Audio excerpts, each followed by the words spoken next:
Sir என் பேர் Selvaraj sir.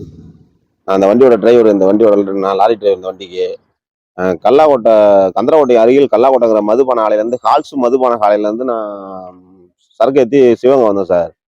அங்கேருந்து ஏற்றி ஒரு 5:15 வண்டி வெளில வந்துச்சு. 5லேருந்து 5:15 வண்டி வெளில வந்துருச்சு. திருமயம் டோல்கேட்டில் நின்று ஒரு 10 நிமிஷம் டீ சாப்பிட்டேன், அவ்வளோதான் சார். அங்கே நின்று டீ சாப்பிட்டு அங்கேருந்து வண்டி எடுத்துக்கிட்டு இந்த டோல்கேட்டை தாண்டி நிற்கும் போது இறங்கி யூரின் போகலான்னு இறங்கினா மேலே பார்த்தா பாய் பறந்துச்சு. உள்ளே இறங்கி செக் பண்ணி பார்த்ததுல வந்து ஒரு 19 பாக்ஸ் வந்து திருட்டு போயிருக்குன்னு சொல்லிட்டு நான் உடனே கம்பெனிக்கு மெசேஜ் கொடுத்துட்டேன் சார். கம்பெனி கொடுத்துட்டேன், ஓனர் கொடுத்துட்டேன், எல்லாம் கொடுத்தாச்சு. கம்பெனிலேருந்து ஆள் வந்தாங்க காலையில். வந்து பார்த்துட்டு எல்லாம் செக் பண்ணி பார்த்துட்டு ஆமாம் திருட்டு போயிருக்கு, நம்ம போலீஸுக்கு மூலியமாக தான் போய் இறக்கணும்னு சொல்லிட்டு இந்த போலீஸ் ஸ்டேஷனுக்கு போனாங்க. இது வந்து எங்கள் லிமிட் 3 கிலோமீட்டர் தான் வருது, அதனால வந்து 3 கிலோமீட்டரில் இதை எடுக்க முடியாது, நீ வந்து புதுக்கோட்டை மாவட்டம் தான், அது திருமயம் தான், நீ அங்கே போன்னு சொன்னாங்க. அங்கே போனாங்க, இங்கே போ அங்கே போன்னு சொல்லி இப்படியே சொல்லிட்டு ஒரு 5 நாளாக நாங்கள் உட்காந்துருக்கோம் சார். இந்த வண்டியில் வந்து கிட்டத்தட்ட 80 லட்ச ரூபா சரக்கு இருக்குது. அந்த வண்டியில் இந்த 80 லட்ச ரூபா சரக்குங்க பாதுகாப்பு இல்லை, எனக்கும் பாதுகாப்பு இல்லை. பெட்டிஷன் எழுதி நான் எடுத்துகிட்டு போனேன். இப்போ அன்னைக்கு நைட்டு நான் வந்து வண்டி எடுத்துட்டு போலீஸ் ஸ்டேஷனுக்கு போயிட்டேன் சார். அன்னைக்கு நைட்டு வண்டி எடுத்துட்டு போலீஸ் ஸ்டேஷனுக்கு போயிட்டேன். போலீஸ் ஸ்டேஷனுக்கு போனதுக்கு வந்து அது நாங்கள் இங்கே நீ எடுத்துட்டு வராத வண்டியா, எங்கள் லிமிட் இது வராது, எங்களுக்கு இது சம்மந்தம் இல்லைன்னு சொல்லி தட்டி கழிக்கிறாங்க சார் அவங்க.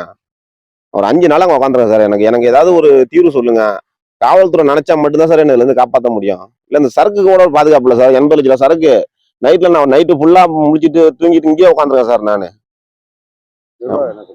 நிர்வாகம் வந்து எனக்கு தெரியாது, நீ பெட்டிஷன் கொடுத்து நீ ஜிஎஸ்ஆர் காப்பி வாங்கிட்டு வந்தா நான் லோட இறக்குவேன், நீ எப்பயாரோட அப்புறம் பார்த்துக்கலாம், நீ ஜிஎஸ்ஆர் காப்பி வாங்கிட்டு வா அப்படின்னு சொல்லி அவங்க வந்து கம்பெனிக்காரங்க கழட்டி விடுறாங்க சார். எங்கள் ஓனர் பாவம் அவரும் அலைஞ்சிட்டு கிடக்குறாரு.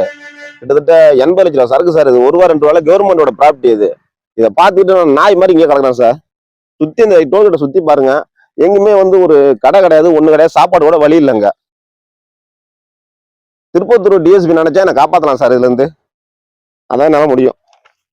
பெட்டிஷன் வேணா பார்த்துங்க, தேதியோட இருக்கு, பெட்டிஷன் எடுக்க மாட்டாங்க.